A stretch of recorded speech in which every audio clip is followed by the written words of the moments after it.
On va donner tout de suite la parole, si vous en acceptez l'idée, et si vous ne l'acceptez pas, c'est à peu près pareil, à M. Philippe Morizot, qui est conseiller régional de Provence-Alpes-Côte d'Azur, vice-président de la commission Industrie, Innovation, Nouvelles Technologies et Numérique, et qui est également conseiller municipal de Fos-sur-Mer, vice-président du conseil de territoire East-Ouest Provence. Monsieur, vous êtes partenaire donc de ces 2 journées de réflexion autour de l'hydrogène, et vous allez nous dire à quel point cette manifestation, j'imagine, mobilise vos énergies et vos services. Vous avez un micro qui est à votre disposition. Je vous propose de le prendre et de nous livrer votre réflexion. Philippe Morizot, que vous pouvez encourager par des applaudissements, ça nous va. Merci beaucoup, Gabi Almeta. Alors, on m'a dit que c'était un petit peu informel, ou ça pouvait l'être, hein, parce que chez Engie, on n'est pas une start-up, loin s'en faut, mais on est quand même cool. Hein. Mais cependant, comme je représente officiellement le président de la région Provence-Alpes-Côte d'Azur aujourd'hui, je garderai la cravate et je resterai un petit peu, à minima, un petit peu formel. Donc, Gabi vient de me présenter, je ne le referai pas.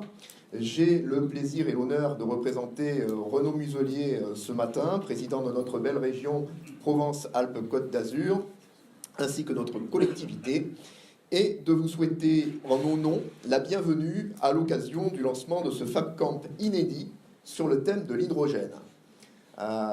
So good morning everybody. I wish you a very warm welcome in the name of the President Renaud Muselier, President of the Provence-Alpes-Côte d'Azur région. Je vais continuer en français, c'était un petit clin d'œil pour nos amis anglophones. Je vais peut-être mettre mes lunettes parce que l'hydrogène de bon matin, ça pique un peu les yeux. Voilà, donc je vous remercie d'ores et déjà pour votre présence et pour la substantielle plus-value dont je suis sûr que vous serez en mesure d'apporter à ces 2 journées d'échange. Je remercie et félicite Engie pour cette initiative organisée, vous l'avez dit, Gabi, en collaboration avec la région Provence-Alpes-Côte d'Azur, mais pas que, avec la métropole Aix-Marseille-Provence, le Grand Port Maritime de Marseille, l'association Picto et le CEA, dont je salue également chaleureusement chacune et chacun des représentants ici présents. Non sans souligner l'importance que revêt cet événement pour Engie, j'en veux pour preuve la présence aujourd'hui, au cours de ces 2 journées, de 3 membres du COMEX d'Engie. J'ai l'honneur et l'avantage de présenter donc Monsieur Didier Holot, directeur général adjoint, qui est assis à mes côtés. Il y aura également Monsieur Franck Bruel et Monsieur Thierry Leperc. Et je salue également Madame Michèle Azalbert, future directrice de l'hydrogène vert chez Engie, ainsi bien évidemment que Monsieur Michel Estève, qui porte une lourde responsabilité aujourd'hui sur ses épaules, puisqu'il est un petit peu l'homme orchestre de cet événement et qu'il est directeur délégué régional PACA Monaco-Corse pour Engie. Voilà, donc ce FabCamp a pour thème le dihydrogène, plus communément appelé hydrogène. L'hydrogène, cet élément chimique remarquable, d'abord parce qu'il est l'élément le plus abondant de l'univers, constituant de la matière interstellaire, du Soleil et des étoiles, alors que sur notre planète, c'est l'eau qui en est la source la plus commune. Associé au carbone, l'hydrogène est aussi le principal constituant atomique de toute matière organique, à commencer par l'homme, puisque si vous ne le savez pas, 63% de nos atomes sont des atomes d'hydrogène. Pourtant, cet élément est le plus simple qui existe, et son unique proton le hisse à la première place du tableau des éléments périodiques de Mendeleïev, d'où il faut bien l'admettre, il fanfaronne un petit peu, mais on verra qu'il a peut-être raison. Jusqu'à présent, presque exclusivement employé comme composant chimique dans des procédés industriels et majoritairement produit à partir de gaz naturel chauffé, l'hydrogène pourrait apporter une contribution importante à la transition énergétique pour le stockage d'énergie et l'électromobilité. C'est en observant qu'en présence d'oxygène, il brûlait ou explosait en formant de la vapeur d'eau que Lavoisier l'a baptisé hydrogène. Hydro du grec eau, gène qui signifie engendrer. C'est cette particularité qui pourrait faire de l'hydrogène un carburant de choix pour répondre aux défis de la transition énergétique et de la croissance verte. Des moteurs qui rejettent de la vapeur d'eau à la place du CO2, CO2, on est tous pour, bien évidemment. Mais comme vous l'a dit Gaby, pour y parvenir, il faut encore relever bien des défis, notamment de production, de stockage et de transport. Car l'hydrogène n'est pas une énergie primaire. S'il est abondant sous forme atomique dans la nature, il n'y est pas disponible sous forme brute. Pour en produire, il faut donc décomposer autre chose, de l'eau, du méthane ou du bois par exemple, que ce soit par voie thermique ou électrochimique, ce qui demande bien évidemment de l'énergie. L'hydrogène est donc un vecteur énergétique qui a besoin d'être synthétisé à partir d'une autre source d'énergie. De là, découle qu'à défaut d'utiliser des énergies renouvelables, pour y parvenir, le bilan carbone nécessaire à cette synthèse serait pire que de ne rien changer en la matière. Bénéficier des avantages du carburant hydrogène passe donc aussi par l'optimisation de la production d'électricité propre. Par ailleurs, la production d'hydrogène génère des oxydes d'azote polluants atmosphériques, mais pas de CO2, à condition bien évidemment que cet hydrogène soit fabriqué à partir de ressources renouvelables et surtout, s'il peut être produit près du lieu de consommation, soit encore autant de solutions à trouver. Un autre challenge à relever est celui du stockage et de son transport. Plus explosif que l'essence, il prend aussi encore trop de place et sous forme de gaz très comprimé, le risque d'auto-ignition augmente grandement. Le cap de son acceptabilité en tant que carburant ne pourra être franchi que si tous ces problèmes trouvent également une solution. Le développement d'une mobilité hydrogène est pour l'heure également freiné par le manque de foncier, notamment en région, et une concurrence forte aux abords des voies de circulation. S'appuyer sur les stations existantes pourrait être, en la matière, une solution. Sur le plan d'une production industrielle, la solution consisterait à créer de grandes quantités d'hydrogène par électrolyse en utilisant de l'eau, par exemple, comme matière première et bien évidemment de l'électricité renouvelable.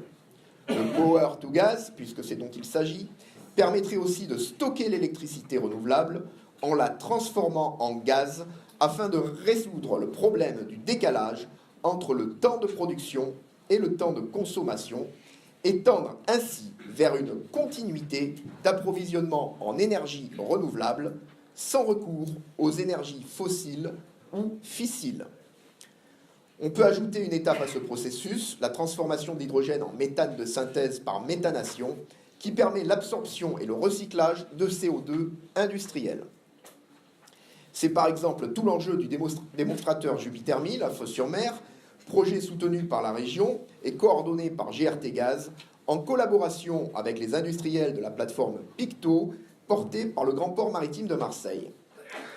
Jupiter 1000, dont on posera la première pierre le 18 décembre prochain, sera le premier démonstrateur Power to Gas raccordé à un réseau, au réseau. On se prend donc à rêver que sur ce principe, chacun puisse un jour produire son propre hydrogène grâce à des panneaux photovoltaïques ou toute autre source d'énergie renouvelable individuelle. Notons au passage qu'une des pistes de développement portées par Jupiter 1000 est le transport de cet hydrogène vert par injection dans le réseau de gazoducs existant. Parmi les autres projets phares de notre région, il y en a de nombreux, mais je ne vais pas tous les citer, et puis je vais les citer de façon brève, puisque les spécialistes de chacun de ces projets s'exprimeront tout au long de ces 2 journées. Donc parmi tous ces projets phares de la région Provence-Alpes-Côte d'Azur, il y a également le projet iGreen Provence, porté par Engie, qui est un projet qui s'inscrit dans un programme beaucoup plus vaste qui s'appelle PACAS 100. Ce programme vise à tester et évaluer un système électrique 100% renouvelable à la maille de la région, système capable de gérer la variabilité de la production d'électricité renouvelable. Il s'agit d'asseoir un parc d'énergie renouvelable et de développer la filière hydrogène en incluant l'utilisation de cavités géologiques salines, donc des poches au fond de la Terre, naturelles bien évidemment, pour stocker cet hydrogène afin de pouvoir régulariser l'offre. Un mot sur le projet Innovar porté par la Chambre de commerce et d'industrie du Var. Celui-ci consiste dans le déploiement d'infrastructures, notamment une station-service hydrogène au circuit Paul Ricard, des applications de mobilité terrestre, l'autopartage de flottes captives de véhicules hydrogène premium notamment, et un projet de développement d'une navette maritime fonctionnant également à l'hydrogène. Le projet Vital, lui, est porté par le comité d'expansion du 05 qui a été repris par l'ADET 05. Celui-ci est l'agrégation de multiples projets de reformatage du biogaz pour la production d'hydrogène, le développement de drones fonctionnant à l'hydrogène et l'alimentation de sites isolés, comme par exemple des chalets de haute montagne. Enfin, un mot sur le projet Validate, porté par l'association Picto. Ce projet vise à valoriser de l'hydrogène fatal ou produit à partir de sources d'énergie renouvelables dans 3 applications sectorielles. La première, stationnaire et de secours électrique. La seconde, concernant l'électromobilité, avec des flottes captives de véhicules pour le transport de personnes ou de marchandises et des applications maritimes embarquées. Et la troisième, le Power to Liquid, à travers la production de méthanol pour des carburants de synthèse.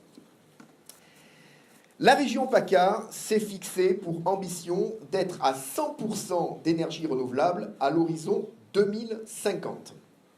Pour l'heure, je ne vous cache pas qu'il est difficile d'évaluer la part de marché que l'hydrogène captera, d'autant qu'il sera confronté, d'ici là, il l'est déjà, avec d'autres technologies comme les batteries lithium, le transfert d'énergie par pompage, j'en passe, à venir certainement. Et bien évidemment confronté également à d'autres combustibles tels que l'électricité et le gaz naturel véhicule, dont les acteurs portent également des actions fortes. Une collectivité donc comme la région Provence-Alpes-Côte d'Azur se doit de privilégier, vous l'aurez compris, un mix de carburants, ne serait-ce que pour des questions de sécurité économique élémentaire, d'autant que si l'hydrogène présente un intérêt certain sur le plan du stockage de l'électricité, les rendements en jeu dans la conversion de l'électricité en hydrogène et dans sa réinjection sur le réseau électrique impliquent qu'il ne peut pas concurrencer l'usage direct de l'électricité. L'hydrogène ne doit intervenir qu'en secours pour stocker la surproduction d'électricité qui serait autrement perdue et la réinjecter aux périodes adéquates. Il serait déraisonnable d'importer de l'hydrogène pour le stocker, puis le réinjecter sur le réseau français. La région Provence-Alpes-Côte d'Azur n'aurait d'ailleurs aucun intérêt à accueillir sur son territoire un hydrogène non vert qui ne respecterait pas les accords de Paris, contrairement à l'engagement de notre président de la région sur ce point. D'autant que sur le plan strictement économique, l'importation d'hydrogène impliquerait que toute une partie de la chaîne de valeur échappe à la région. N'oublions pas qu'un des objectifs visés avec les énergies renouvelables est l'indépendance énergétique et la réappropriation de l'énergie par sa production en local. Pour conclure, l'appel à projet national Territoire hydrogène de 2016 a suscité l'engouement dans notre région pour la technologie hydrogène. Beaucoup d'acteurs territoriaux et industriels se sont ralliés à cette dynamique qu'il s'agit maintenant de canaliser pour plus de cohérence et de visibilité dans le soutien à y apporter. Le plan climat régional qui sera présenté au vote de notre assemblée plénière régionale du 15 décembre prochain intègre l'axe 1 intitulé « Une région neutre en carbone ».